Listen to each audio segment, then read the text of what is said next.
జై సాయిరామ్. ప్రతి మానవుడు కూడా జీవితంలో ఎప్పుడో ఒకసారి నిరాశ పొందుతూనే ఉన్నాడు.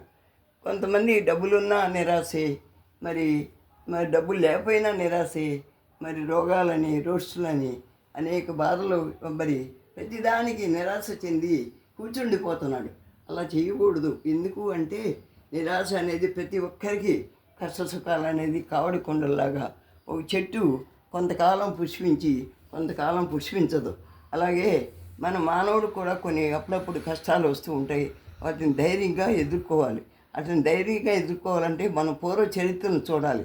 ఝాన్సీ లక్ష్మీబాయి మన దేశం మీద ఆంగ్లేయులు దండయాత్ర చేసినప్పుడు తన భర్త చనిపోయాడు. పసిపిల్లాడు, పిల్లాడు, 3 సంవత్సరాల పిల్లాడు. అతన్ని నడుముకేసి మరి గొడ్డ కట్టి ఎత్తుకుని అతనితో గుర్రం మీద కూర్చుని మరి యుద్ధం చేసింది. ఒంటరి పోరాటం చేసింది. ఆమె ఎంత ధైర్యస్తురాలు. నిరాశపడిందా?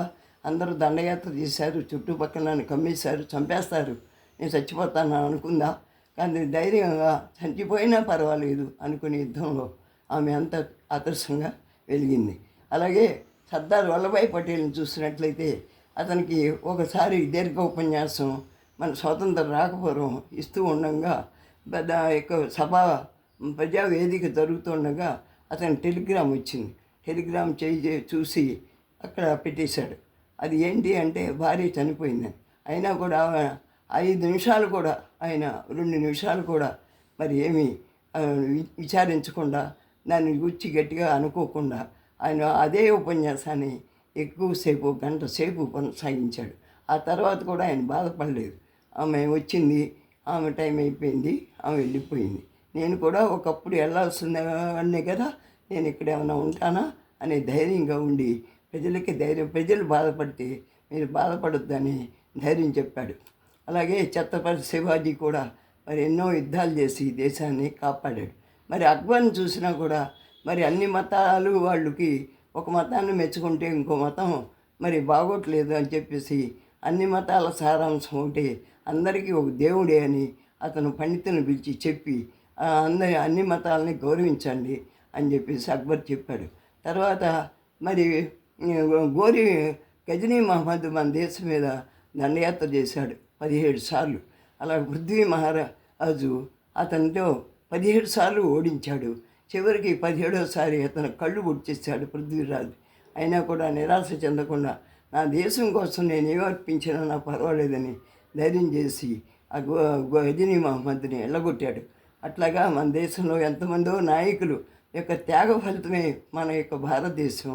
వాళ్ళ యొక్క త్యాగ ఫలితమే ఆంధ్రకేసరి కూడా మనకి పొట్టి శ్రీరాములు గారు కూడా ఆంధ్ర రాష్ట్రం ఏర్పడటానికి ఎన్నో కష్టాలు, నిరాహార దీక్ష చేసి చివరికి అది ఆంధ్ర రాష్ట్రం ఇచ్చాక ఆయన మంచినీళ్ళు కూడా తాగేవాడు కాదు.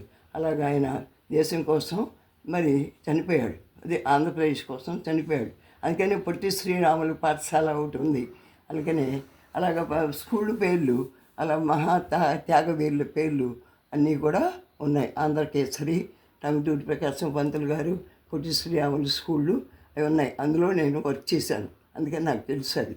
నేను తర్వాత ఇంకా ఏంటి అంటే మరి ఎంతమందో మరి నిరాశ పడకుండా వేరే గాథలు చెప్పుకుంటూ పోతే చాలా ఉన్నాయి.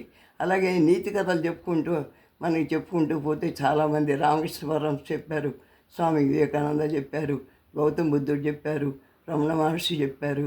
ఇంకా ఇదే ఇక్కడ మరి వర్తమానంలో కూడా చాలామంది పండితులు, ఆచార్యులు ధ్యానం నేర్పిస్తున్నారు. మరి ఎన్నో మంచి సంస్కృతి నేర్పిస్తున్నారు.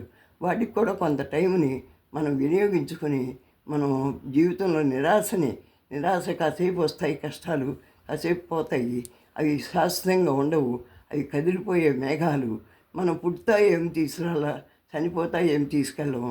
మధ్యలో ఉండే ఈ యొక్క కష్టకాలని మరి ధైర్యంగా ఎదుర్కొంటూ మరి పోరాడితే వాళ్ళ జీవితం విజయం లభిస్తుంది, ఇంకాను భగవంతుని యొక్క అనుగ్రహం లభిస్తుందని నేను అందరినీ ఎవరిని కూడా నిరాశపడకుండా మరి ట్రై అగైన్ ప్రయత్నం చేసుకుని మరి మళ్ళా ప్రయత్నం చేసుకుని మరి చేయాలి.